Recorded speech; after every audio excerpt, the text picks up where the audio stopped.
yeah. I'll get started here. I'm recording. Could you let me know if you're able to see the share screen? Yeah, okay. Yeah. Sweet. Great. Oh, wait. Okay, so this one, land management in Yukon, unsurprisingly, very focused on Yukon. However, there are some, there's parallels with all of the land management that happens. No matter where you are in the world, there's, different bodies are responsible for different things, and it's split up differently in every province and territory. So in Yukon, this is kind of how some of the responsibilities are split up amongst different jurisdictions and different actors. And, over time it changes and adapts. It's likely very, very different in Northwest Territories, but I'd be interested, and in British Columbia for that matter. Shirley's down in Atlin, BC. I'd be interested to hear if you know of parallels in your experience. And yeah, that being said, today's topics, who manages the land in Yukon? And then we have a couple of land management examples. These are based off of recent efforts in land management that are being made in Yukon. One is for off-road vehicles. One is with regards to forestry and forest management. Then we're going to talk about the trade-offs of land management. So, every time you make a land management decision, there is a benefit to that decision, and there is usually some sort of drawback to it, and you have to weigh those given the values that are at play. Then I'm going to talk about land management principles. In my effort to include Northwest Territories, I came across some very interesting information with regards to land management principles and principle-based land management, which is something that not a lot of jurisdictions make use of, but I think is a really cool tool. Ready? Land management. Land management is the process by which resources of the land are put to good effect. Right off the bat, the good effect is a matter of opinion. Depending on what your values are for land management, and we talked a little bit about land management values through some of the class discussions.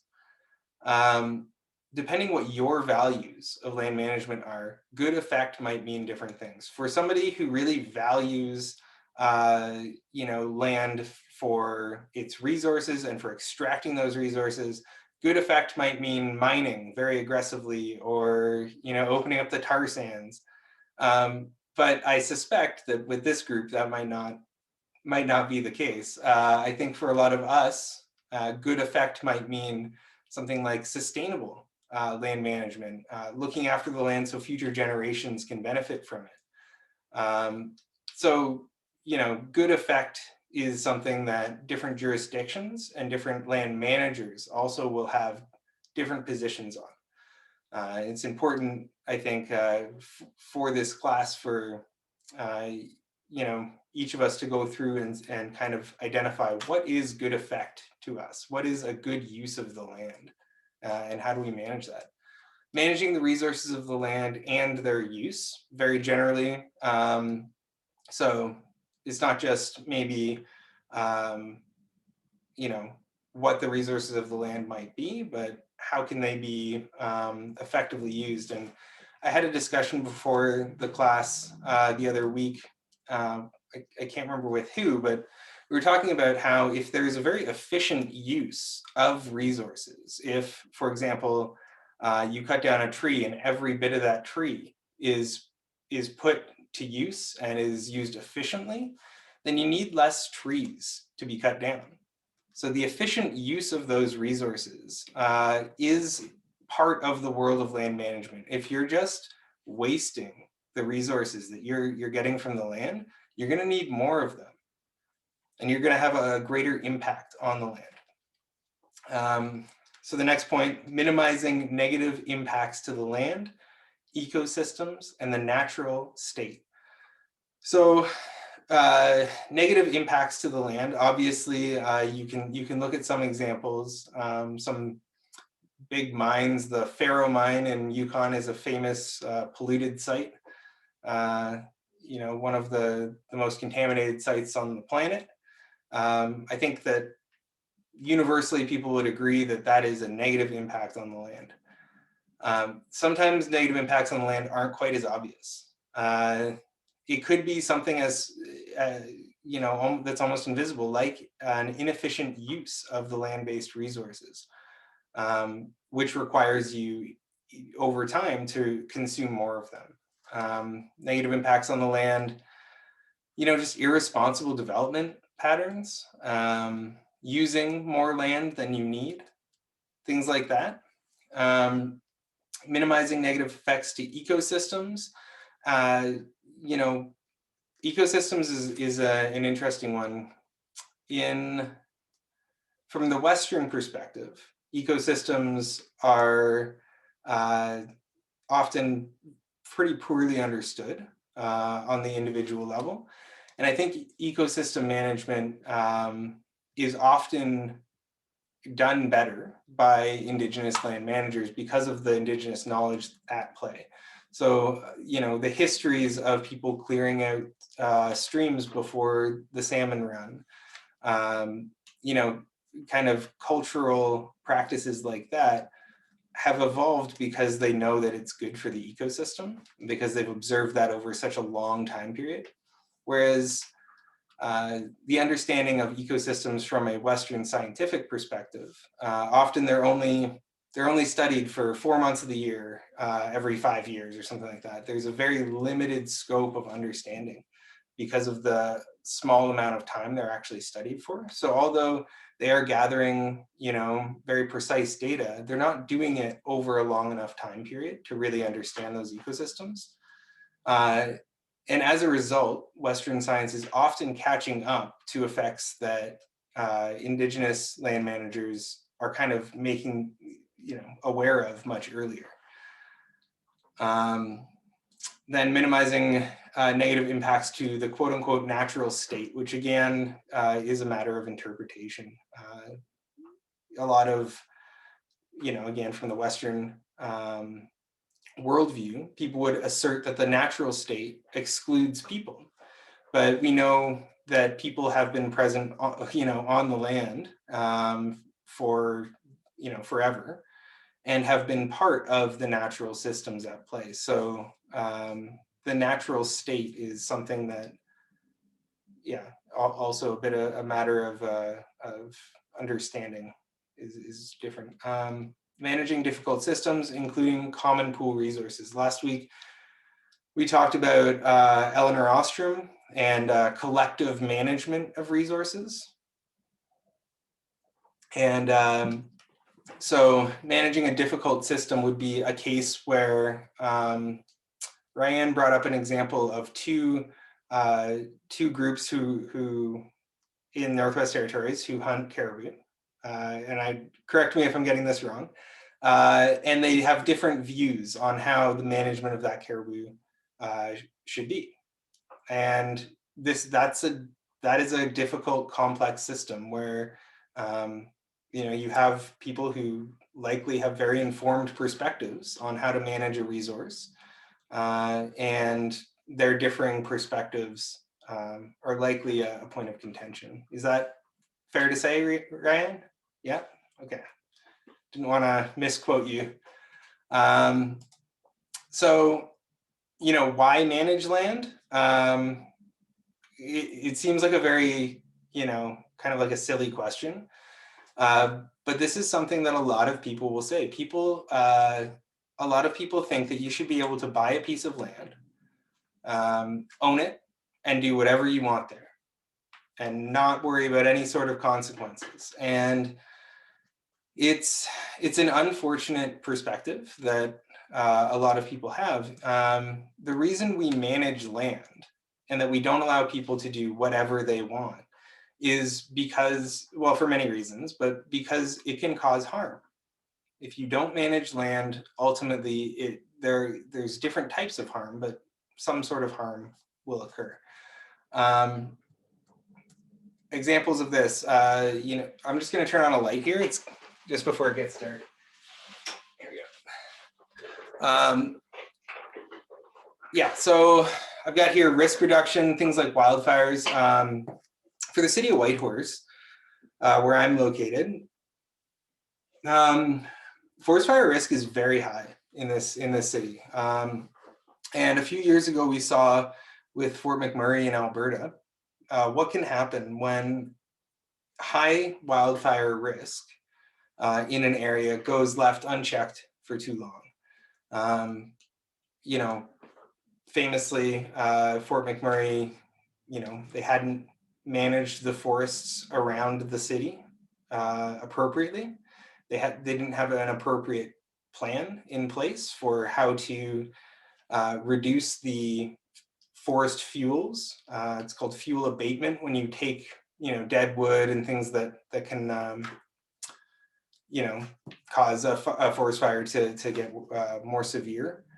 So they didn't do appropriate fuel abatement. They also didn't do any prescribed burning. And something you may have seen in this week's resources is prescribed burning in many places is a traditional practice of many different First Nations. That's true here in Yukon, and that's true as far away as Australia. So, you know, there's many reasons why people would do that, but risk is one of them. The risk of a forest fire happening is obviously much less if you create small controlled burns over time. Managing resources, as I mentioned before, is very important. Putting them to quote unquote good effect or good use. Promoting a healthy environment. Now, a healthy environment, you know, to some people, healthy environment might be a place where there's a lot of human, you know, interference. And I think knowing what a healthy environment is, not everybody does.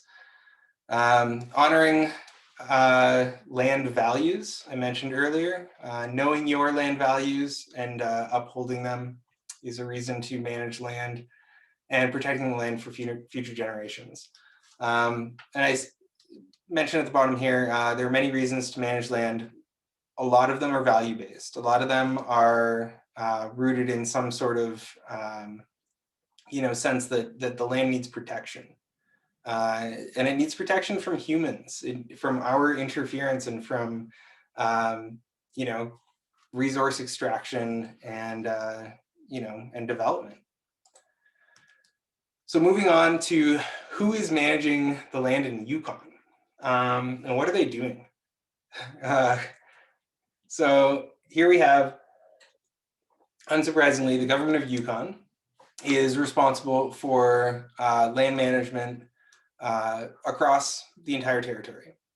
So no matter where you are in Yukon, Yukon government has some role to play in managing that land. It doesn't mean that they're the absolute authority on all land management issues, but it does mean that they have some role in managing that land. So some activities that Yukon government are involved with that involve land management: regional planning. So examples of that include the North Yukon Plan was the first regional plan to be completed. The Peel Plan, which you know, kind of infamously went to the Supreme Court and was a very contentious and divisive plan. I'm trying to think. The Dawson Plan, I believe, is currently underway. You know, and those are, you know, Yukon government in conjunction with the First Nations of that area. So I know for the Peel Plan, I don't know if Tetlaquichin were involved there. I don't know, Ryan, I don't know if you're aware of whether or not they were involved. It does overlap with their traditional territory. So I would imagine there would be some involvement? There was definitely some involvement. The peel does run right up to my home community. Oh, really?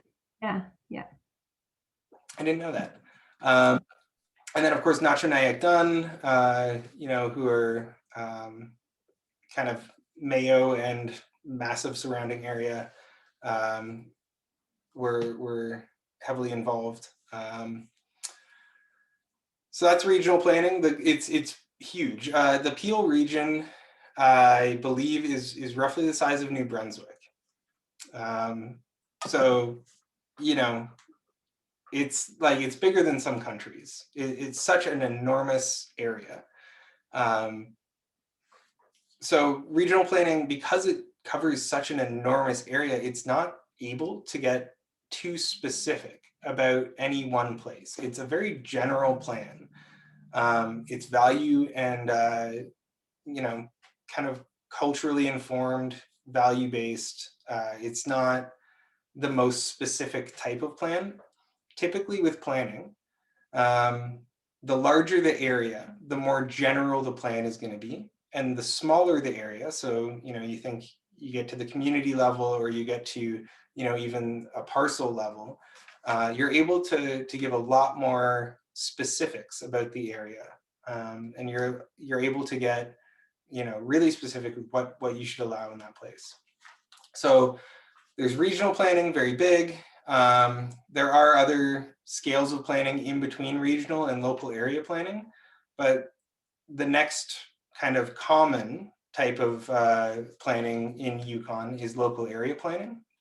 Local area planning, and we'll get into the types of planning with a lot more detail later in the course, so don't worry too much about memorizing all this.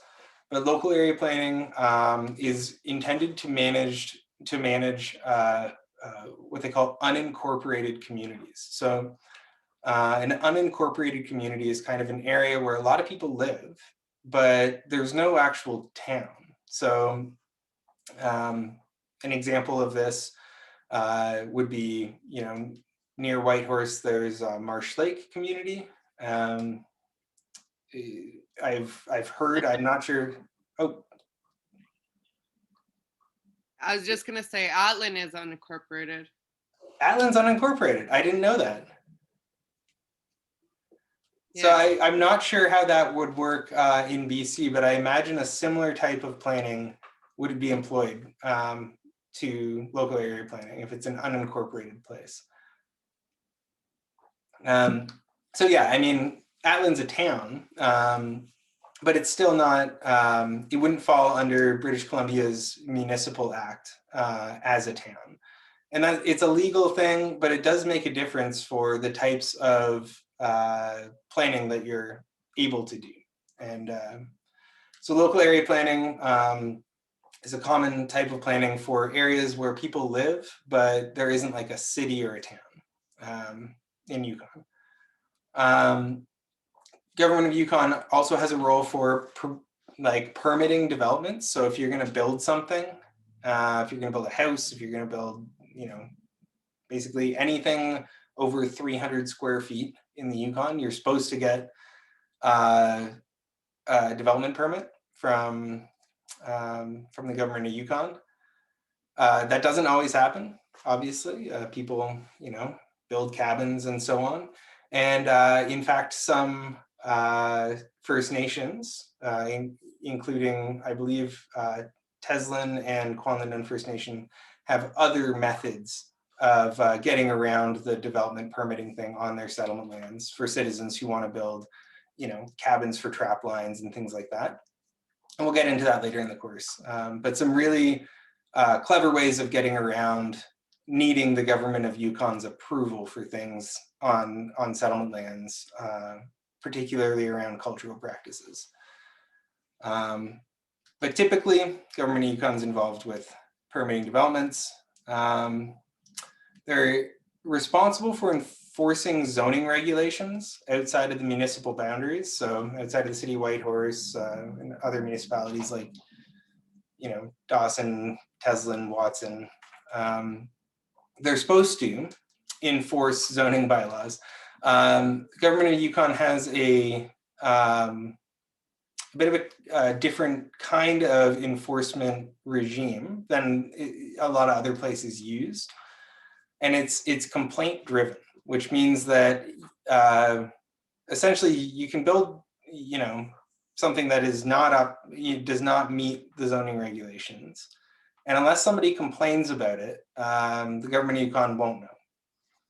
They don't have people who go out and just check on zoning regulations like that. It's, and a lot of other places, that's what they do. They kind of have people who will go out and monitor for those sorts of things, but that's not the way it's done in Yukon, partially because of the size of the landmass. It's very big.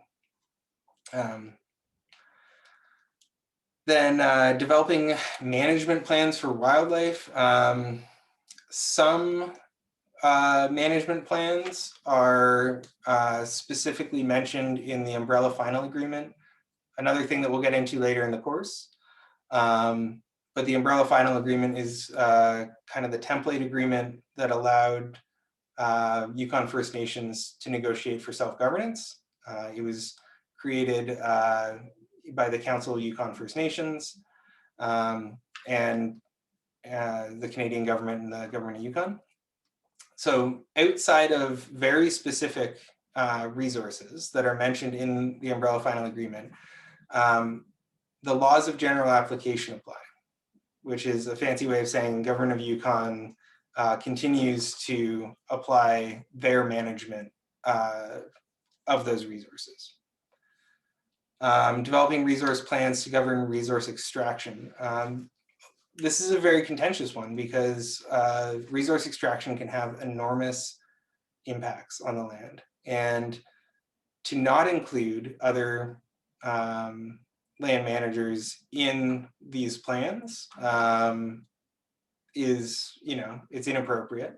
And it's what led to the Peel Region court case. The government of Yukon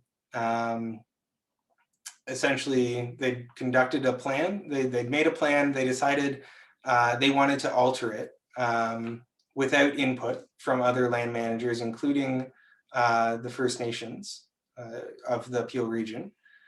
And so they changed it without consultation and without consent of those other land managers.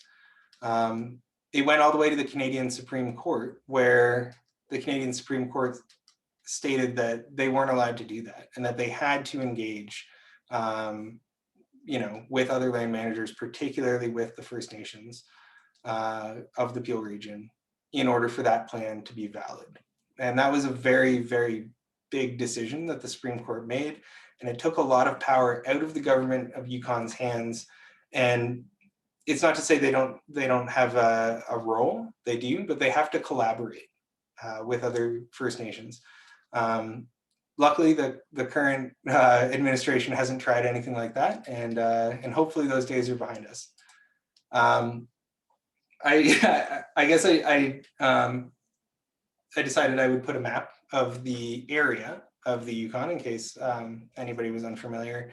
I'm sure most of you are aware of what the Yukon looks like, but this is, basically the boundary of the Yukon, and everything within that, the government of Yukon has some role to play in land management. The next one I wanted to mention is Yukon First Nations, and I don't have all Yukon First Nations logos. I did my best to get them all, but I am missing some. Yukon First Nations are responsible for the planning of settlement lands. That they have, very strong authorities over the planning and management of settlement lands.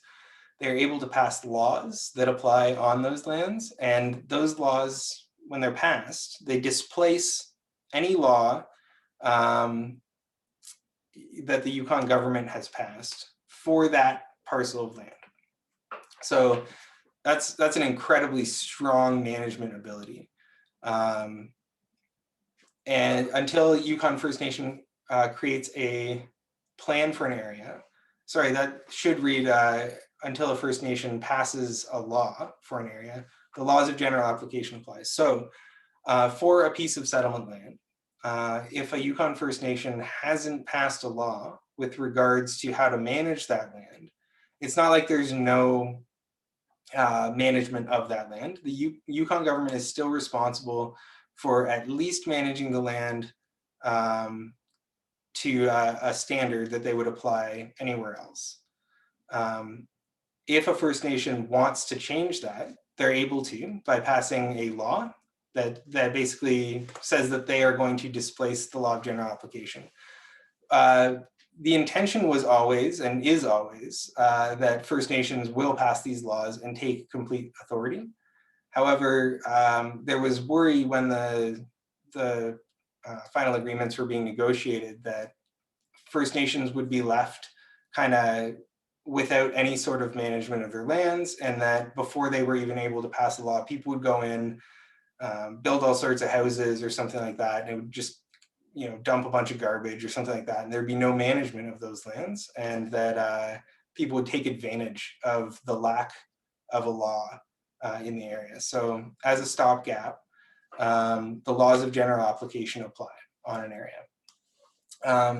For some First Nations, I know, for example, for Kwanlin First Nation, who just passed their Lands Act this year, it was 15 years of the laws of general application still applying on settlement lands, which is a very long time. And I think that, you know, that wasn't the original intention, but creating the laws the way that they wanted them, it took time, and it took a lot of, you know, lengthy conversations with the community in order to make sure that they were the right decisions.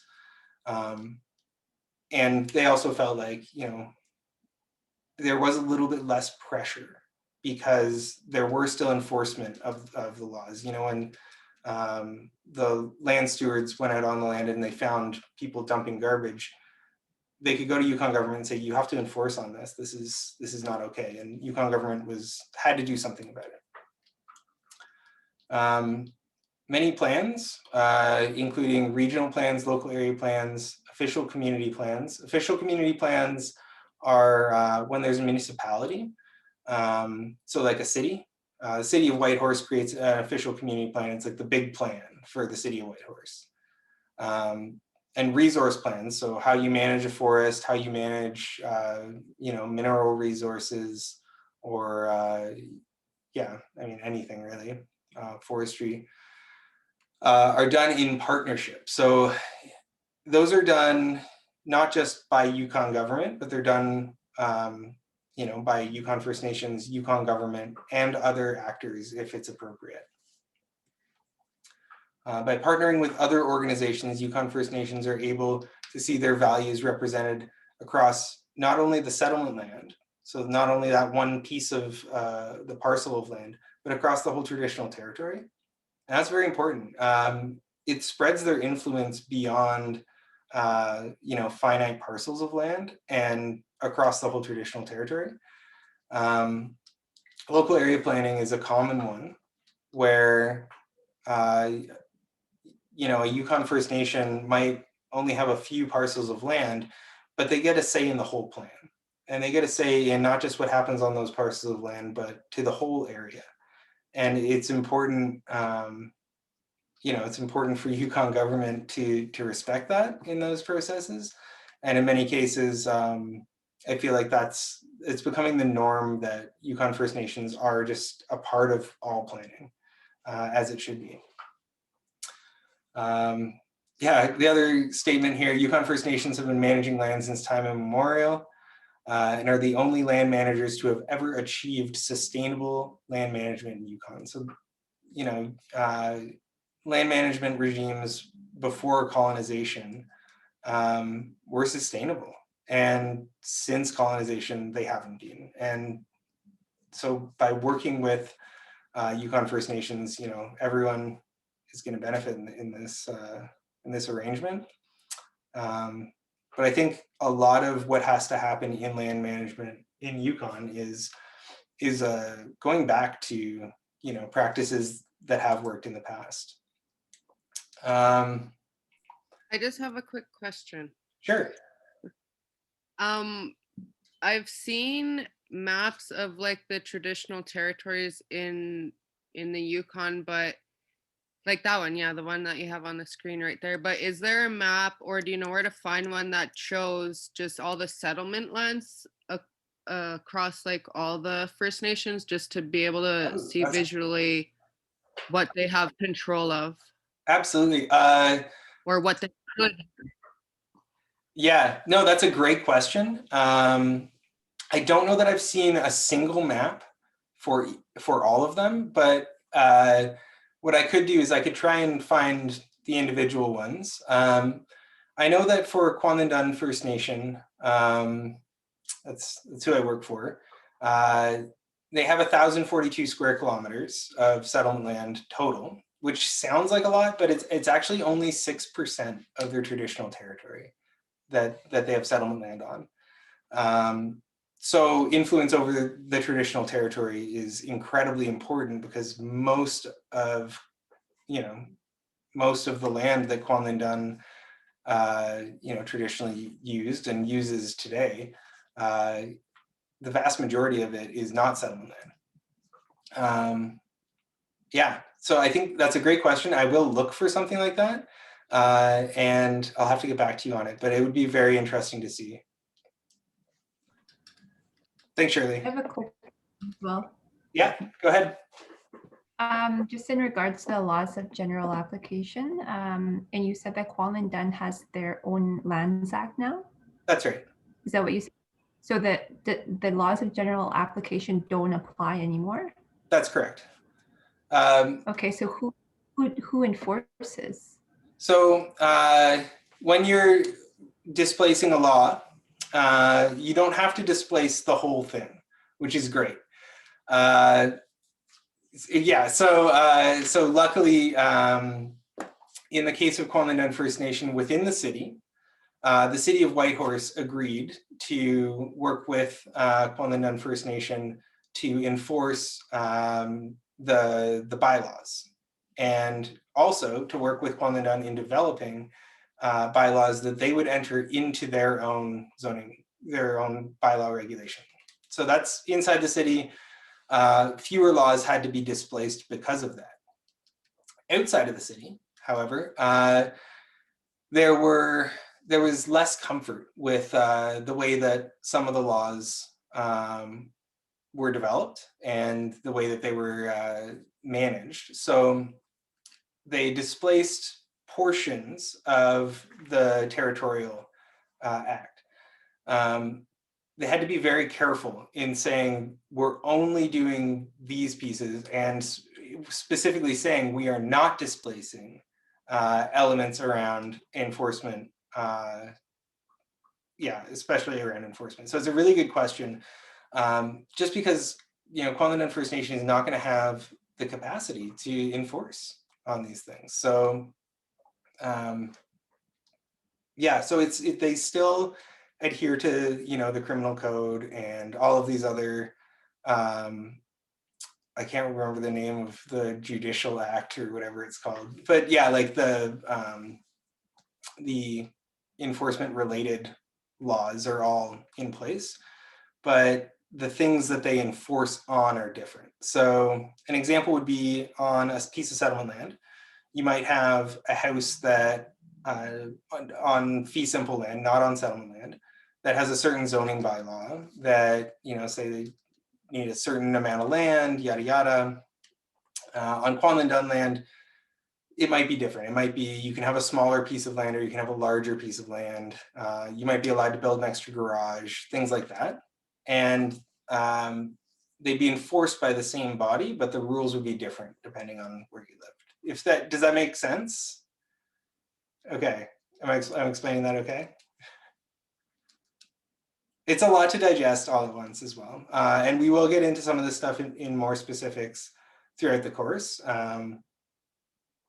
Yeah, I feel like today's lecture touches on a few different lectures that we're going to have in the future.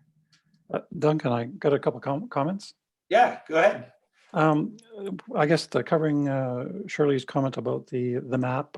Actually, on Burns Road, they actually produce a book. I think they sell it for $50, but it has all the settlement land throughout the Yukon. And the reason they sell it is because I guess hunters that want to hunt under general provisions have to know where all the settlement land is. And so they actually have quite a detailed book that you can get from the front desk on Oh, that's Burns Road. fantastic.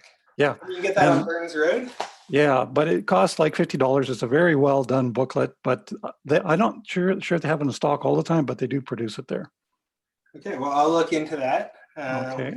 And I guess the other comment I wanted to follow up on is Rianne's comment to you, and you answered about that's the Administration of Justice Act that you're talking about. That is what I was talking about. Yeah, and so I think Teslin Tlingit Council and is really trying to push hard to get more funding and more recognition from, I guess, the government to pay. Because as you talk about capacity, who's going to enforce it, and how do you bring it through a court system? What court system is going to recognize these laws, right? And so I think that discussion has been going on for many years. And as you know, there's a lot of First Nations in Yukon that do have a Lands Act, like KDFN isn't the first one. No, that's right. There's a lot of nations that actually developed laws a long time ago and actually kind of put them back on a shelf and just left them there because the Yukon government wasn't, and Canada weren't recognizing or enforcing any of their laws. And so there is a struggle that, from what I saw, that this AJA hasn't been recognized, even though it's in the UFA. But I think that work continues, and it'd be interesting to see where it goes. And I don't know what your success is going to be, but I think it's going to be one of those long drawdowns of authority, and who knows where it's going to be. It might be interesting to see where it goes, I guess. But that's my comments anyway. To add to that point, that's a great point. To add to that, a big part of passing a law and having it be enforceable is passing regulations that go along with that law and say, here, so you have the law that says, here's what's allowed, here's what's not allowed. You have the regulation, which is far more specific and says, here's how we are going to do this thing. And in a lot of cases, the regulations, if they're too vague, they might not be enforceable. So it is, it's a challenge. It's a big one. However, moving on to other land managers within the Yukon, we have the municipalities next. Again, not all of the municipalities in Yukon at the bottom here. However, municipalities have a lot of control in some regards. In terms of development within the city, for example, through an official community plan and through zoning bylaw regulation, municipalities are able to really control, how things get built within the city, what the city's going to look like, in a lot of cases, what the values of that city are. Is this a city where you need to drive everywhere? Can you walk some places? What does it look like? What are the neighborhoods structured like? All of that stuff is up to a municipality. Municipalities don't have they're not doing regional plans, they're not doing local area plans. And in a lot of cases, even though, the city of Whitehorse has a very large municipal boundary, they're not doing a whole lot in terms of looking at, forest resources or, managing forests. They're not doing a whole lot.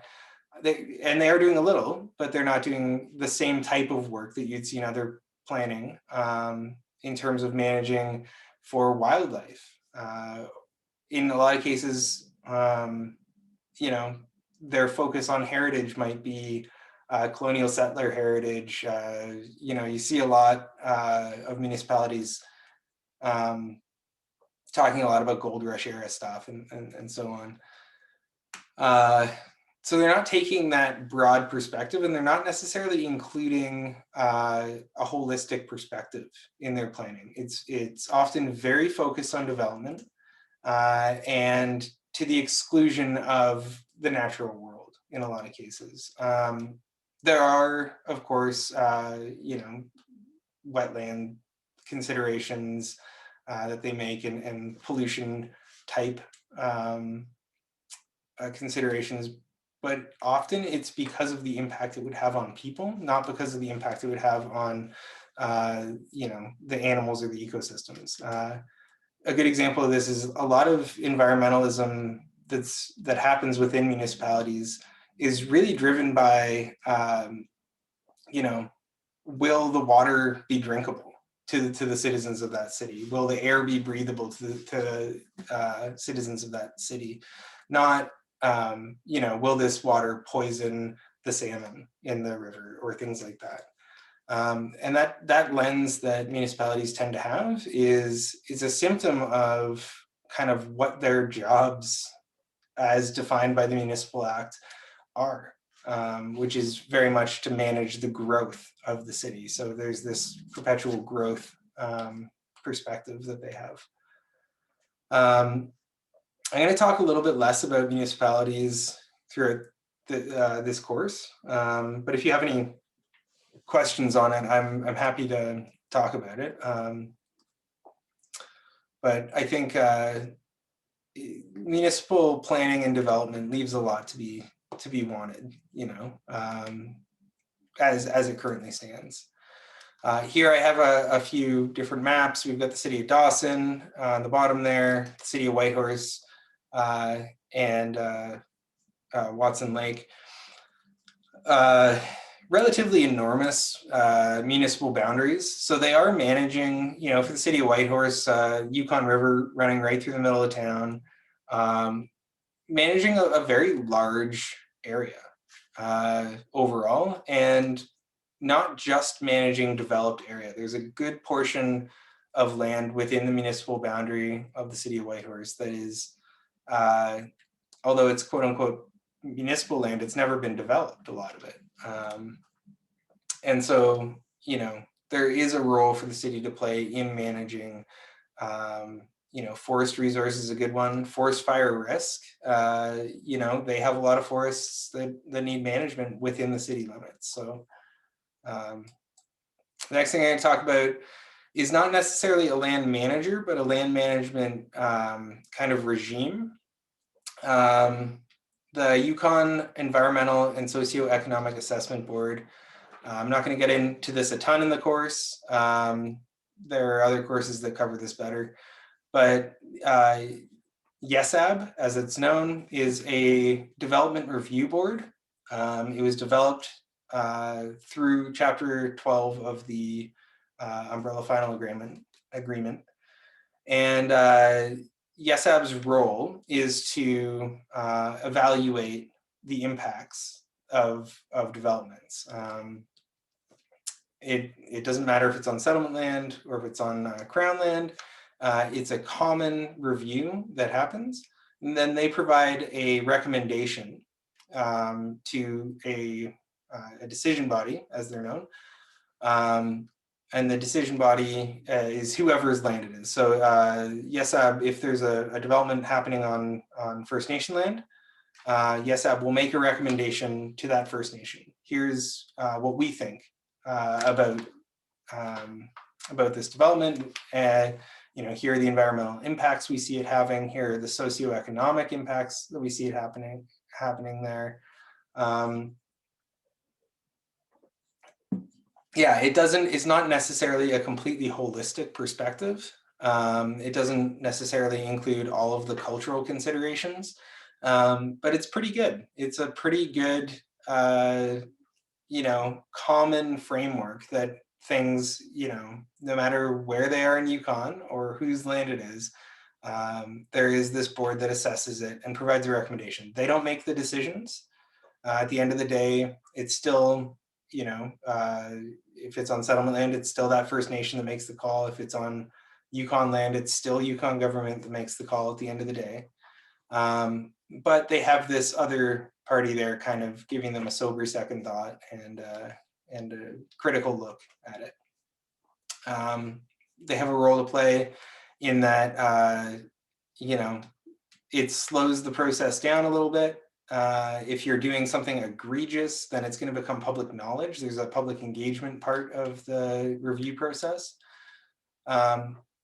And a lot of land management is about bringing people's attention to, if there's something bad going on, if there's some, detrimental activity happening out on the land and people don't know about it, then they can't stop it. But if there's a public engagement and all the information becomes public, and people are able to talk about it and to discuss it and to say, no, actually, we don't want that.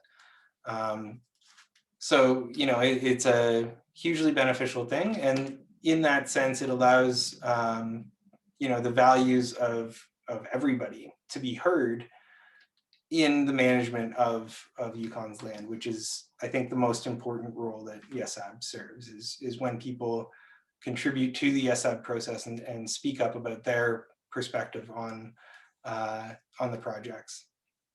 And yeah. The next one is the Yukon Land Use Planning Council. Not going to spend long on this one either, but the Yukon Land Use Planning Council exists because of Chapter 11 of the Umbrella Final Agreement. Chapter 11 states that there would be the creation of a collaborative planning process that would involve the government of Yukon, the First Nations whose traditional territory the land is in, and I can't remember the original name of Yukon Land Use Planning Council, but it was kind of like the Yukon Planning Board or something like that. Again, they act kind of as they're supposed to act as an impartial body who help, coordinate between First Nations and Yukon government. The idea being that Yukon government or the First Nations shouldn't have more control over the regional planning process than the others. As we've seen through the Peel Court case, that has now been upheld in law. So Yukon government tried to take control over the regional planning process in the Peel region. A court case was filed by CPAWS, actually, who I'll talk about in a minute. And the Yukon government's kind of influence was overturned. It wasn't fair, it wasn't collaborative as the umbrella agreement requires. And for that reason, they had to go back and kind of start over from a advanced stage of the planning process. Yukon Land Use Planning Council, they're supposed to be in between Yukon government and the First Nations when conducting planning. There's a lot of criticism at times of the Yukon Land Use Planning Council. But I think, their role as an in-between body makes sense. It makes sense to have, all you have interested parties who have the things that they want. And you also have this this planning council who they don't really have they don't have a horse in the race. Like, they're able to kind of plan and I don't know, they're supposed to be impartial, and I think they do a pretty good job most of the time of being impartial. So other stakeholders, when we talk about stakeholders, I'm talking mostly about organizations. So the Canadian Parks and Wilderness Society proved through their filing of the Peel court case that they are a major stakeholder in the management of Yukon's lands. They do some wonderful things. They monitor, they monitor all sorts of resource developments and infrastructure developments to try and see what sorts of impacts those developments could have in the future on Yukon land. They have a big role. They often apply pressure for, forestry roads to be rerouted so that they'll have less of an impact and things like that. They really get down in the weeds. Yukon Conservation Society also does wonderful work in terms of, ecosystem management. It's often more, sometimes more academic, some of their work, and then some of their work is very community-based, so it's kind of split. they'll have input into the planning process. So if these bodies see issues with the way a plan is being developed or the impacts a plan could have, their voices are often, included as part of the stakeholder engagement portion of the plan. There's I mean, depending on the area, there could be any sort of stakeholder. I know we've got McIntyre Creek here in town. There's the Friends of McIntyre Creek. Would be a stakeholder for any sort of plan that happened there. There's stakeholders that have very specific, oh, we're looking at McIntyre Creek, we care about that area. And then there's things like the Canadian Parks and Wilderness Society, Yukon Conservation, very general stakeholders. I'm going to mention a couple of examples of Yukon land management. These are just to illustrate, who might be involved with these things. So off-road vehicles, or the ORV regulations. This is an ongoing process.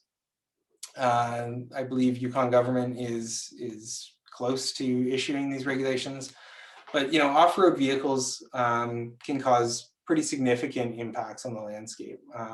A portion of this is because you don't know where they're going. Like, they're able to access a lot of land, and some off-road vehicle users are sensitive to, oh, maybe I'll have less of an impact if I go this way or that way. And a lot of people just don't know. They're out there, they're enjoying the land, and they don't know about the impact that they're having. So estimates on established back roads and trails in Yukon range from 10,000 to 50,000 kilometers. So as you can see, like, off-road vehicles, one of the big issues with them is like, we just don't know where they are. We don't know what they're doing. So it's very, very difficult to manage for them. 10,000 to 40,000 kilometer question mark, is pretty significant. Technically, in Yukon, any trail wider than 1.5 meters is supposed to be considered a road. There's a lot of trails, a lot of off-road vehicle trails out there that are wider than that are not, not managed as roads.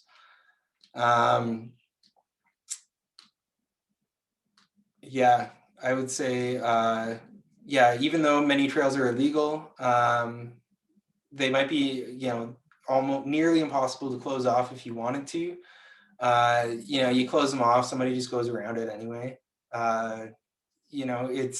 Yukon has such a massive landmass that how do you, manage for this land? And the effective way of managing for off-road vehicles is getting off-road vehicle users on board with your plan and making sure that they're aware of the impacts that they're having.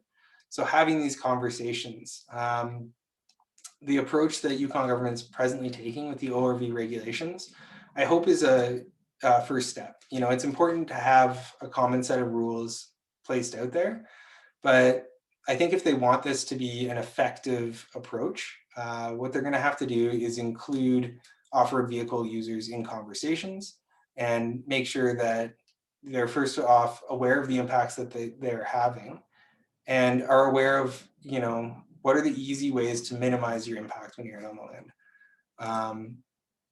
So they've conducted a What We Heard report, pretty good report. I think they included all of the necessary stakeholders on that. And I think a lot of what they heard, at least what's contained in this document, is a common concern that it was shared by a lot of the First Nations, that they didn't know how to effectively manage for the volume of off-road vehicles that are going out there. And it's more and more every year, especially in areas that are easily accessible from Whitehorse. There's kind of, this giant ring around Whitehorse where the impacts are most severe. So that's an example. Forestry. Oh, Go I was ahead, just Aaron. gonna say I didn't even know there was such thing as a illegal trail. Yeah, I understand that there's impacts, but I never thought about that, like an illegal and trail. yeah, I think it's interesting because I think a lot of people are in the same boat where, you know, there's technically an illegal trail, but, you know, you're never going to get in any trouble for it. There's nobody out there who's going to enforce it. So, you know, it's pretty forgivable to not know that. It's not common knowledge. And yeah, I see where you're coming from. I mean, yeah. And I've, you know, kind of looked around when I've been on the trail many times, you know, whatever I'm doing out there. And I've kind of looked around and been like, oh, this is definitely wider than 1.5 meters, which is, you know, I guess this is technically a road, but obviously no one's going to treat this as a road. Like it's, so it's funny to look around and catch yourself in those places.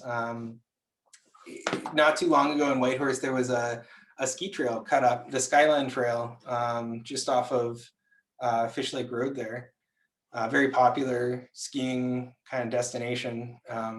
Most of it was cut wider than 1.5 meters, and you know, and then they had trucks going down it. So I mean, luckily they were able to close it off, but it was kind of a funny case of, you know, right near town here, the whole thing could have been considered a road, which, you know, was not the intention for it. You know, the other thing about a lot of trails is once a trail exists, it invites more traffic out onto it, right?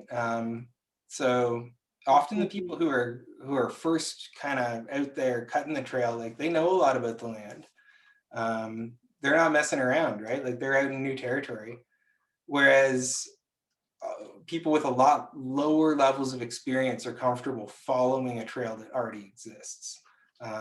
Those are people who are less likely to have kind of an understanding of the impact that they're having as well. So climate change and forest management. I skipped over forestry terms. That was a slide that was meant for another lecture that somehow made it into this slide deck. Climate change and forest management is another thing that I think requires a lot of consideration from multiple parties. And I'll use the example of Whitehorse. You know, Whitehorse is in a semi-arid part of the world. We're getting hotter summers typically.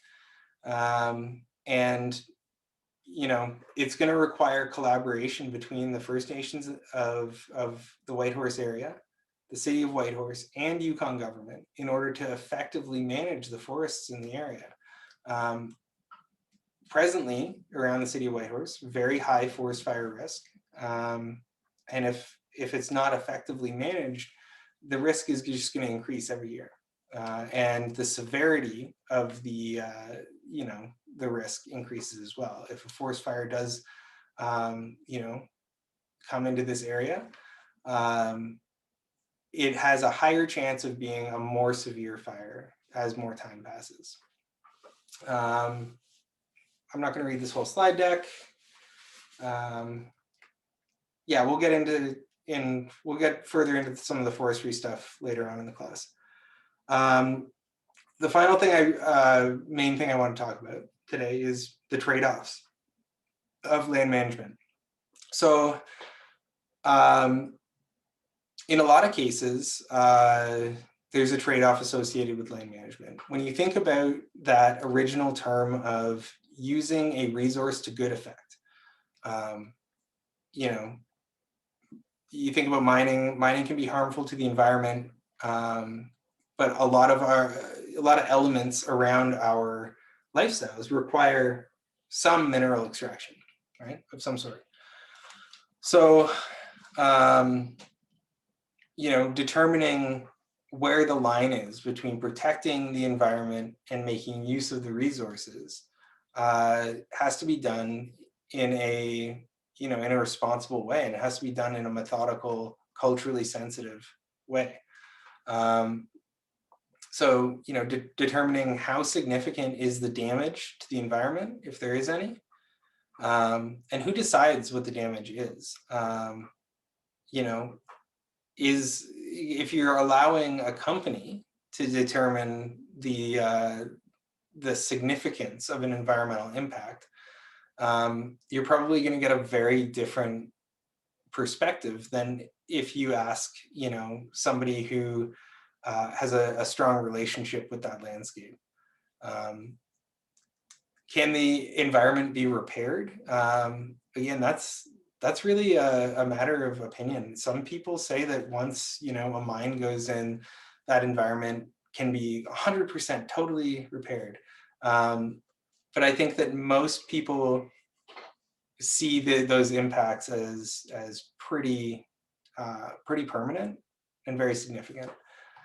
And I'm going to use an example of an interesting one. You know, as the world moves more and more off of carbon, there is a heavy, you know, there's a lot of demand for hydroelectricity. And the common perspective, which is true, is that hydroelectricity produces less carbon, so it contributes less to climate change, to that issue. However, you know, on one hand, you have a lower carbon energy source, but you know, these dams can be can cause quite a lot of environmental impact. So you're looking at a very complex trade-off. So you're looking at creating, you know, all these big stats, 1,100 megawatts of, you know, pretty, you know, low carbon or no carbon electricity, but you're wiping out 3,800 hectares of agricultural land. So you're flooding an enormous area. Understanding what the impacts of a dam of this size would be to the riparian habitats or to the fish habitats is very, very difficult to know because it's such a massive project. So, you know, flooding 128 kilometers of the Peace River and its tributaries. So here I'll show you some photos here. So, you know, you've got on the left there, you have what was submitted as from the company. So on the left, you can see what the company thought the Site C dam was going to look like. And on the right, you have a photo that was taken by a land management group in the area when some of the preliminary development had begun. So you can see they're kind of starting to grade the basin. And it's also to say, you know, that there's different perspectives. There's also different information depending on who you talk to. You know, the proponent stressed that this is carbon, you know, this is not going to contribute to climate change, which is a very significant issue. But there are trade-offs here. And it's worth noting that with any of these big decisions, it's really difficult to know what the right decision is unless you root that decision in some sort of value. Unless you have some guiding values associated with how, you know, that you can go back to and say, okay, does this align with my values of land management? And you just end up weighing, you know, one impact against another. It's incredibly difficult to tell. They both have, I mean, you know,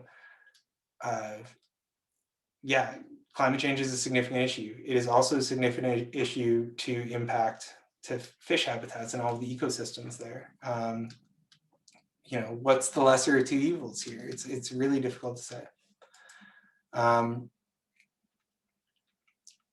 I want to mention land users very briefly. It was really cool in the introductions. I think everyone mentioned you know, their own kind of how they use the land, how they enjoy the land. And some people went so far as to talk about their relationships with the land. You know, I heard a bit earlier from Shirley about, you know, her experiences growing up and the relationship that she's formed.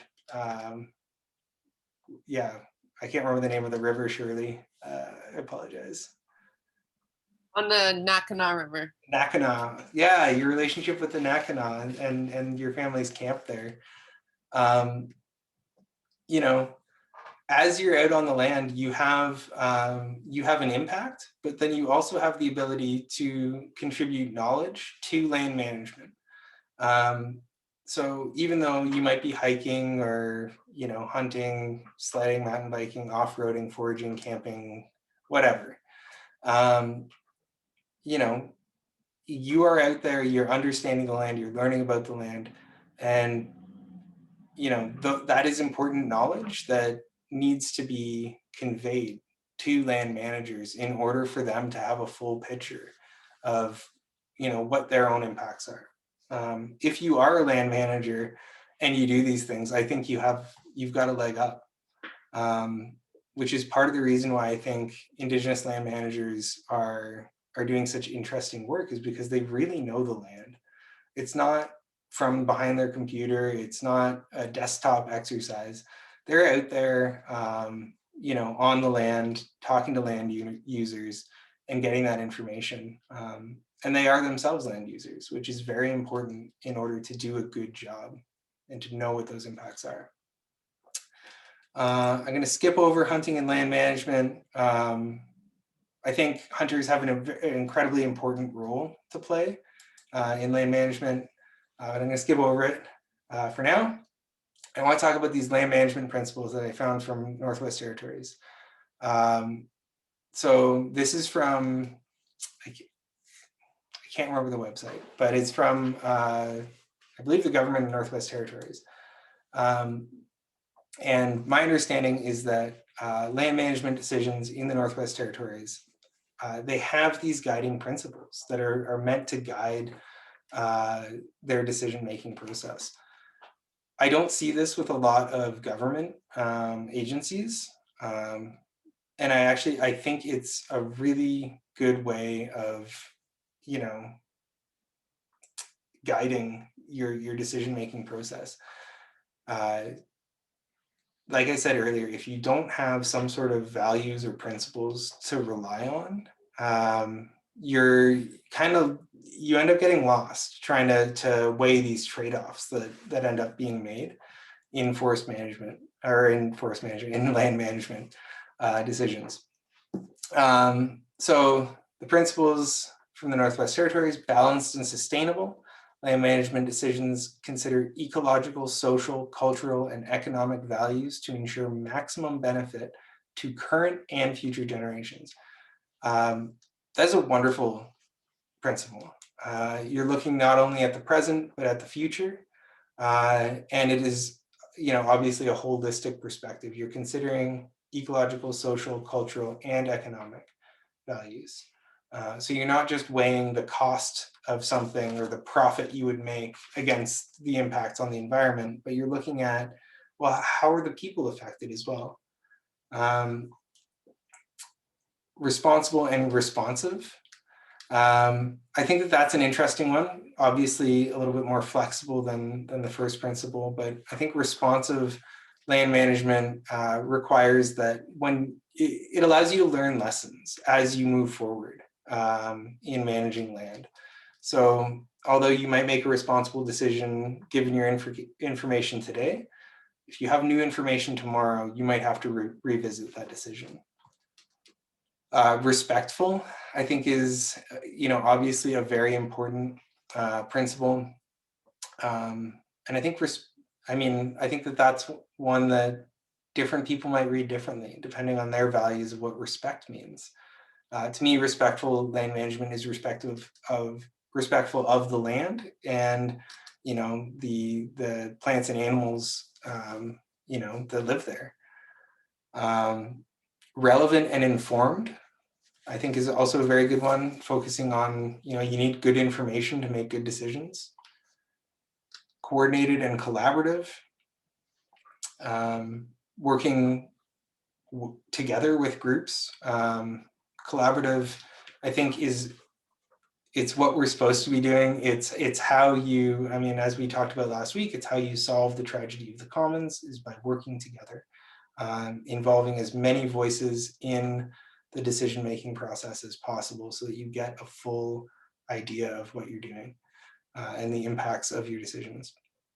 Fair and equitable, and transparent and accountable. And transparency is very important, and accountability is very important. But you need to be able to engage the public. You need the public to be aware of your decisions, and they need to have a say in those decisions. They need to have a voice in managing the land that they care for, that they have a relationship with. This shouldn't be select individuals who are part of the right government making a decision for other people. It should be people who have a relationship with that land making decisions to care for it. And I think accountability is a really important one, because if you, as a land manager, as you're in your role as a land manager, if you make a decision that impacts the land in a way that the people who have a relationship with that place don't agree with, you need to be able to go back and say, I made a mistake, we need to change this. And it happens often. Bad decisions or misinformed decisions happen, and they just need to happen again. They need to be corrected. That's all I've got for today. Are there any questions or discussion pieces about today's information?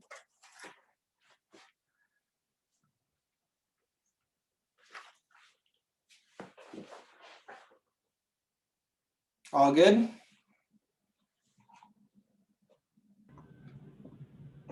Thanks, Arlen. I love the thumbs up emoji. Yeah. It does the trick. I do have one question, I guess. You did say something about mining in the Yukon. Yeah. What was that? Well, I just I'm thinking about the Northwest Territories and how we have a lot of mining up here, and I think of I guess I don't know how to word it into a question, but would it be considered poor planning with the amount of arsenic that's sitting underneath the ground? With there's enough arsenic underneath underground right now that could pollute all the fresh water in the world, and there's no use for it. They don't know what to do with it. They just continue adding to it. Is that considered poor planning? It's not really a solution. But I think in a lot of cases, you're looking at, again, making a trade-off. You're talking about, well, I guess we need these resources, supposedly. And, if we have no better ideas, then, take the arsenic and tuck it away somewhere. There's other cases that are very similar. I know nuclear waste is treated very similarly. In energy generation, there's no good way to store it, similar to arsenic. There's no way to neutralize it. And, the decision needs to be made. And for arsenic, arsenic is often, I believe, a tool that's used in mining. So, can you create another tool to replace it? I don't know. But yeah, it is, a lot of these things are they're disturbing choices to make. Is it better underground than putting it right into our water systems? Yeah, I'd rather they didn't dump it into the fresh water. So, part of that involves kind of mitigation of an impact, right? If there are cases where an impact is inevitable, you can't avoid it. I don't know whether or not that's one of them. But there are cases where you can't avoid an impact, and the best you can do is make it have as small of an impact as possible. Those are tough decisions to make. And I think, you know, the person who decided let's bury all this arsenic probably didn't love any of their choices. Yeah. It's an interesting case though. Yeah. And a very difficult, yeah, very complex question. Shirley, I see, sorry, I just saw the chat icon, it's from almost an hour ago now, about the duty to consult. And I know the duty to consult and accommodate is, you know, an important element of how First Nations are consulted. Self-governing First Nations often engage in consultations and engagements differently. But yeah, did you want to, like, is there a question associated with that, or do you want to talk about the duty to consult today? Oh, I don't remember. It's just what you were talking about. The duty to consult just popped into my head. Like, you were giving an example how something was happening and somebody got in a lot of trouble because they didn't consult, and it just caused a lot of problems. And so I guess I was just thinking that's where the duty to consult comes in and why it's important. Yeah, and well, it's supposed to come in. It's only a problem when it, yeah. And yeah, I mean, one thing I'll mention about consultation is, you know, sometimes, yeah, sometimes the term consultation gets thrown around as an informing thing. Like I'm giving these people the information. And then there's engagement, where you allow people some authority in the decision-making process. And I think as we move towards more collaborative land management, like engagement and involving people in decisions as opposed to just kind of informing them, and, you know, consultation sometimes has teeth, sometimes doesn't. But collaborative decision making is, I think it's got to be the end goal. If you're just making decisions together and involving more people in the decision process, you're gonna end up with a better decision. So I think in terms of land management in Yukon, hopefully that's where it's headed. And we'll talk a little bit more about community engagements and the importance of engaging more people in land management decisions in another lecture as well. Which is, yeah. So I think that's all for today, unless there's other discussion topics you guys want to talk about. All good? Okay. Thanks for sticking it out. A bit of dry content today, but as the course moves on, it'll get more interesting, I promise. I will hold you to that. Okay. Yeah. Well, Brian, thanks for giving me a heads up about Moodle problems again this week. I appreciate that. That was sweet. Yeah, I think that's all, guys. Okay, have a good night. Duncan, I do have a question about Moodle. I noticed that the discussion question this week is the same as the other week. Oh, it is? I don't know. Yeah. Okay, I'll go have a look at it. I'll update that. Thanks for the heads up. Okay. That should not be the case. So thanks. Okay. Have a good night. All right, you too.